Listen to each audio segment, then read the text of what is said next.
Olá pessoal, Janaína Queradia, Talk in Loco, episódio número 6, parte número 2. Se você não acompanhou a parte número 1, vale a pena, nós estamos aqui com o Dr.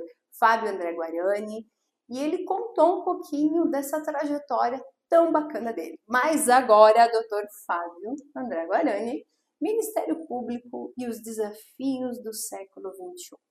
Primeira parte já tivemos uma aula, basicamente, por isso que eu sempre convido as pessoas a assistirem a parte número 1. Mas agora, falando de Ministério Público, a defesa da sociedade, o grande papel desse órgão tão representativo. Pois é, se a gente fala de desafios para o século XXI, claro que é uma projeção não tão longa, né? Porque fim de século como é, né? A gente está aqui em 2025. A gente teria que fascicular, a gente pensar em desafios do Ministério Público no ambiente do consumidor, e, por exemplo, de um algoritmo que determina a tua escolha de compra, de modo que tu nem decide o que consome. Esse é um desafio poderoso, né? Como fazer as pessoas se tornarem donas das suas vontades e das suas decisões de novo?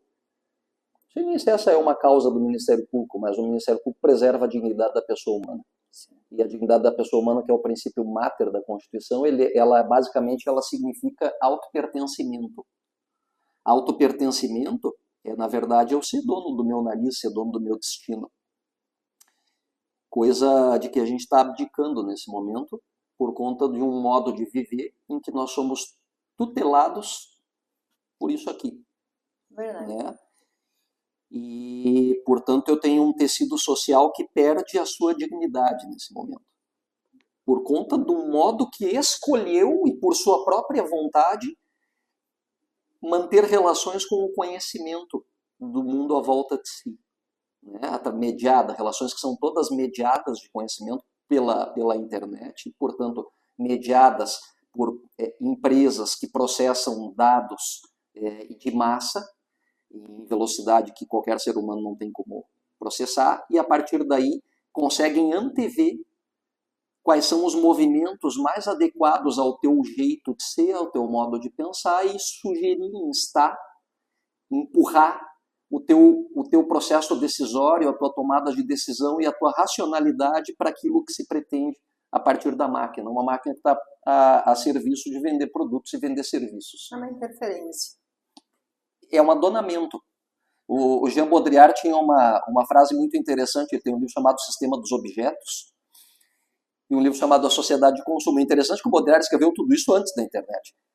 Esses livros, aliás, são no começo dos anos 70. Mas ele basicamente trabalhava a ideia de que no sistema dos objetos, nós não somos mais donos dos objetos, os objetos é que são donos de nós. Como uma bolsa é dona de ti, no momento em que tu tem que comunicar com ela o que tu é, ela se é dona de ti, e tu é o acessório dela. Né? Esse é o poder da marca. O Louis Vuitton, por exemplo, sei lá, estou dando aqui o exemplo que me ocorreu, que eu uso em sala de aula. E nesse momento o adonamento ele não se dá pela marca, ele se dá pelo algoritmo que controla o fluxo do nosso pensamento da hora que a gente acorda até a hora que a gente vai dormir, todo o tempo monitorado. Então, se eu pensar em uma Constituição em que o princípio da dignidade da pessoa humana, como autopertencimento é o início dela, e de um Ministério Público que é o protetor da ordem jurídica, de uma ordem jurídica que está pilarizada na autonomia e no autopertencimento, eu tenho a impressão que isso virou uma espécie de sonho, né? uma distância do que é a realidade. Né? Mas isso tudo fosse falar de direito do consumidor.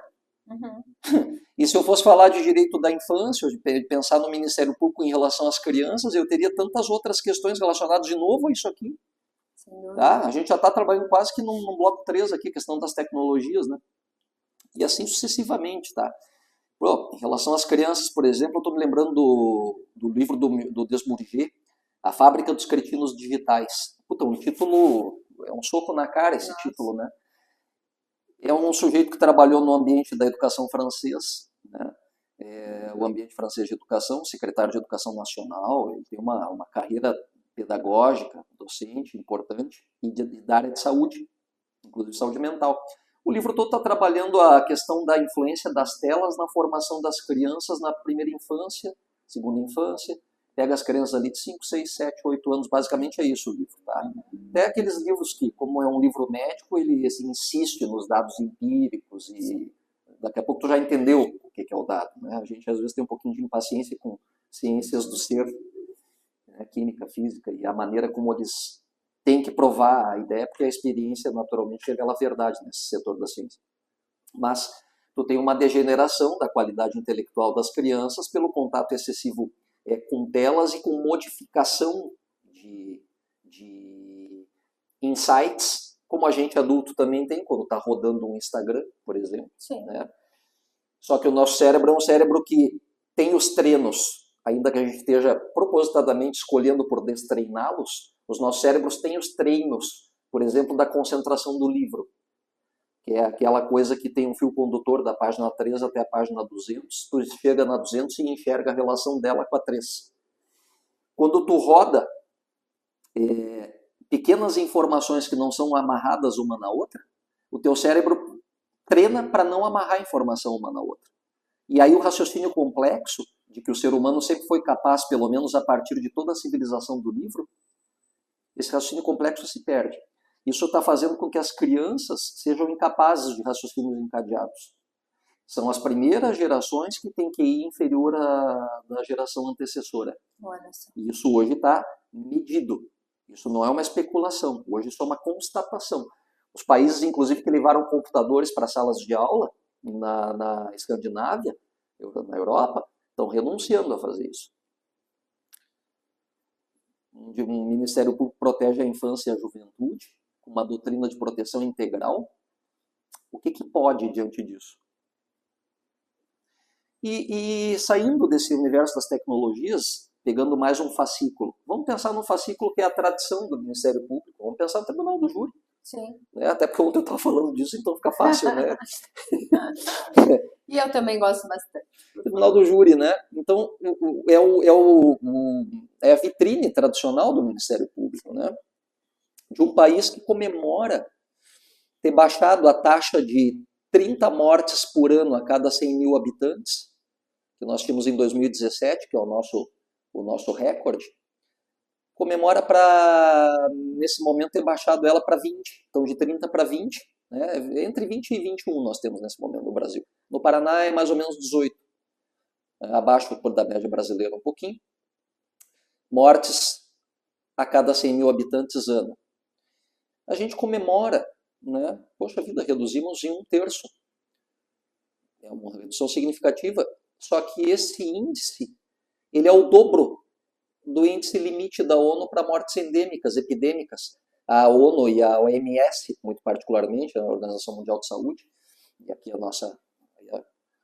área também do in-loco, né? A Organização Mundial de Saúde, ela trabalha o índice endêmico, epidêmico, a partir de 10 mortes ano a cada 100 mil habitantes. Tá? E a média mundial em 2017, quando o Brasil bateu o recorde, era em torno de 6. Mundial, não estou falando dos países com altos índices de qualidade de vida, não, e baixos índices de violência. O índice mundial. A região mais violenta do mundo é a América Latina, junto com algumas regiões da África, mas a América Latina. Então, isso significa, na verdade, o quê? Que essa vitrine do Ministério Público, olha, tem muito para ficar bonita, porque de vitrine não tem nada. Entendeu? Essa autocrítica é necessária, né, do papel nosso dentro desse contexto, embora o Ministério Público seja um pedaço dessa operação. Uma operação que diz que a atividade de polícia é ostensiva e polícia técnica e polícia repressiva, e diz com a atuação em plenário, diz também depois com a atividade jurisdicional, com o papel dos tribunais superiores. Né? Vê uma coisa, o STJ ele trabalha hoje a ideia de uma pronúncia como não sendo um sinal verde para acusação, mas uma espécie de garantia para o réu, de uma filtragem em que a pronúncia exige mais do que indícios suficientes de autoria. Exige indícios preponderantes da tese acusatória sobre a defensiva. Isso não está na lei. Entendeu? Exige que tu tenha um status probatório elevado em relação ao recebimento da denúncia. Isso também não está na lei. Ao contrário, parece que o que tu precisa é que tu tenha os indícios de autoria que existiam na denúncia conservados mesmo depois de todo o esforço que a defesa fez no contraditório que existe na primeira etapa do júri. Ou seja, quando eu chego na pronúncia com os indícios de autoria que ficaram em pé, com todo o esforço de contraditório exercido pela defesa durante o sumário de culpa, isso significa que aqueles indícios, mesmo com contraditório tão longe de ser neutralizados, isso autoriza o Ministério Público a deduzir a acusação diante do juiz natural, que é aquele que a Constituição escolheu. Ah, mas eles são leigos.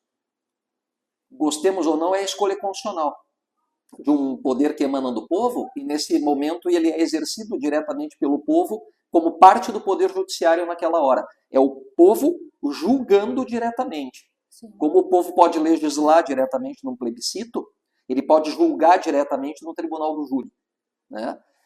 É muito importante entender que é uma expressão de democracia direta, não é nem de democracia representativa. E como garantia que se coloca, portanto, para a sociedade. Não, evidentemente tem uma garantia para o réu também? Tem, mas tem uma garantia social. Tem um tecido social que, nesse caso, que é o crime mais grave que tem, a sociedade vai julgar diretamente. E uma garantia para a vítima, de que a experiência sentida na carne, seja numa perspectiva de alteridade, em que eu olho no rosto do outro e me enxergo, como dizia o Manuel Levinas, né? A alteridade é enxergar-me no rosto do outro. É uma sociedade que enxergue-se no rosto da vítima e no seu sofrimento e possa deliberar com seus valores diretos sobre o destino daquele que infringiu uma vida, né? Então, essa expressão importante de democracia que existe no júri, essa expressão é uma expressão pela qual o Ministério tem que lutar. E tem uma espécie de importância que talvez a gente não tenha percebido, nós técnicos, que temos muito preconceito, um nariz torcido em relação ao jurado, entender que isso é uma escolha constitucional, que nós gostemos ou não é uma escolha constitucional, e antes de tudo é uma participação direta na justiça. São desafios para o século XXI. E realmente para o jurista é difícil, assim, é uma situação que, para quem é técnico, como você falou, conseguir compreender, desmistificar e levar para os jurados essa situação que eles mesmos estão ali para enfrentar. E me parece que o tribunal, o STJ, no caso, no momento, pelo menos no momento, ele parece erguer muros em relação a essa escolha constitucional. E isso, longe de ser uma ajuda para que no Brasil eu reduza a taxa comemorada de o dobro do limite que no mundo se considera o limite a partir do qual a taxa de homicídio é epidêmica. Veja que absurdo. Nossa, a gente comemorar ter atingido uma taxa que é o dobro do limite. E comemoramos. De 30 baixamos para 20, afinal de contas era o triplo, né? E os tribunais, assim, um tanto distantes dessa percepção, dessa realidade. Eu acho que essa aproximação com o mundo vivido, das gentes do dever ser, como somos nós do direito, talvez seja um grande desafio do Ministério Público, da magistratura. E assim, para fechar essa resposta, Jana, tem mais uma coisa que eu acho importante. Sim. Como é que tu pode ser advogado ou defensor de uma sociedade fragmentada? Esse é um dado fundamental. Nós temos um tecido social rachado por várias razões, tá? E não é uma só crítica, porque tudo tem lado bom e lado ruim. Então, de novo, na tecnologia. A tecnologia ela é um instrumento. O uso que a gente faz dela é bom ou ruim, né? Uma faca a gente pode usar para fazer assabragem numa garrafa de champanhe, ou cortar uma carne e fazer um bom churrasco, a gente pode matar alguém. Ou seja, o instrumento ele é neutro, a técnica é neutra, o uso que a gente faz da técnica é uma escolha nossa. E esse modo como a gente lida com o conhecimento através de algoritmos, todo o tempo faz com que eu espelhe na próxima informação que eu vou acessar, uma informação que agrada ao meu cérebro. Por isso que eu escolhi o verbo espelhar mesmo. Porque o algoritmo coloca uma informação que espelha os teus gostos. Sim. E automaticamente tu te fecha numa bolha, uma quiosura, né? Tu faz um fechamento de mundo que te separa, te aparta de todos aqueles que não pensem igual a ti. E todos aqueles que tu aceita como contatos a partir de um modo de viver desses, são só os espelhos de ti. Então a gente é assim... Nós nos tornamos produtos de um narcisismo digital, né? Todo o tempo. Nós somos narcisos um espelho d'água digital, vamos fazer dessa maneira a alegoria, Sim. e os outros têm que ser parte desse espelho, senão nós não os aceitamos, senão nós rejeitamos os outros na sua humanidade, recusando ao outro aquilo que o Aristóteles definiu como sendo o que é a humanidade, que é o dotado de logos, razão comunicada. Logos é razão comunicada, logos é capacidade de pensar a partir de diálogo, a partir de conversa, a partir do senso comunicativo que qualitativamente distinguiria o ser humano, na visão aristotélica, dos outros seres vivos. No momento em que a gente recusa ao outro ser outro com logos, porque a gente não ouve, porque aquele não tem nada para nos dizer de útil, tu recusa ao outro a própria humanidade. Ele não é mais ser humano. Esse é um dado fundamental, porque se tu tiver daí um tecido social que procede todo o tempo, cada um dos membros desse tecido assim, como é que tu vai ter um advogado desta sociedade, que na verdade não é mais uma sociedade, mas uma espécie de cúmulo de narcisos digitais? Com os filtros, né? Todos eles com os filtros. Isso. É interessante, uma reflexão importante de se fazer. E no Brasil, com alguns ganhos, mas também algumas perdas, o problema das políticas identitárias. As políticas identitárias, elas são responsáveis por avanços relacionados sobretudo a minorias, reconhecimentos de espaços, né? Agora elas são profundamente divisivas. O identitarismo significa o quê? Acoplar-me ao mundo de iguais a mim, e esses iguais a mim formam um nós, ou um eu com outros eus formando um nós a partir do dado identitário que nos opõe a eles. Então eu tenho um nós identitário e um eles que não tem esse dado identitário. E assim eu fragmento internamente o tecido social. Tem um autor que é inclusive um autor de esquerda, mas muito criticado pelas esquerdas, porque as esquerdas, muito particularmente no Brasil, assumiram os discursos identitários há alguns anos. Desde que o discurso tradicional da exploração do corpo na mecânica de produção perdeu força, isso foi com o neoliberalismo dos anos 90, parece que teve uma troca do discurso de esquerda calcado nesta tradição, muito voltado à economia, por discursos identitários. E esses discursos eles são profundamente divisivos, embora eles produzam ganhos, conquistas, e isso é inegável, mas está na hora talvez da gente discutir se essas divisões produzidas pelos discursos identitários devem fazer com que a gente mantenha determinados discursos com essa linha ou procure buscar o que nós temos não de divisível, mas de comum, as nossas humanidades. O Ministério Público, como advogado de uma sociedade, ele é produto de um projeto iluminista, que é um projeto para todos. Sim. Ele não é um projeto divisivo. O projeto iluminista, o discurso iluminista é um discurso humano, ele é humanista. Tanto é que ele é a base do discurso dos direitos humanos, de primeira geração, sobretudo, mas depois viram a segunda e terceira geração. Falam de menções, né? Eu acho uma bobagem isso. Dizem assim, se eu falar a geração, dá a impressão que a posterior substituiu a anterior. Não dá impressão, é só tu ler a Constituição e ver que, na verdade, são acumulações, não substituições. Enfim.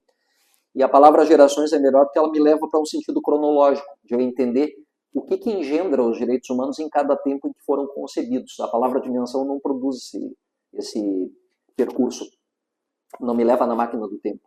Tá? Mas voltando ao que eu estava falando, então o que acontece é que o discurso do iluminismo é um discurso humanista, e quando eu tenho, portanto, um Ministério Público protetor da sociedade, é no sentido de um conjunto que tem um plano comum, ou pelo menos um conjunto de interesses comuns que supera os divisionismos, as divisões internas. Eu tenho mais em comum do que o que nos divide. Então eu tenho mais o que nos une do que o que nos divide. O Ministério Público, como expressão de uma sociedade iluminista, é o defensor disto.